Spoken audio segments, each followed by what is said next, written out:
மாங்கா மரம் கொத்து கொத்த காட்சி இருக்கு காவக்காரன் தூங்கையில கைய நெட்டி மாம்பழத்தை அறியாம பறிச்சாத்தான் இனிக்கும் அடியானிற் பிள்ளை கடிச்சாத்தான் ருசிக்கும் அறியாம பறிச்சாத்தான் இனிக்கும் அடியானிற் பிள்ளை கடிச்சாத்தான் ருசிக்கும்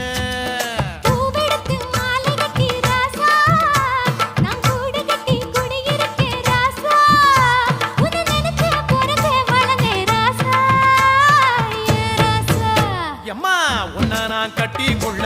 எப்பவும் நினைச்சதில்ல கல்ல கட்டி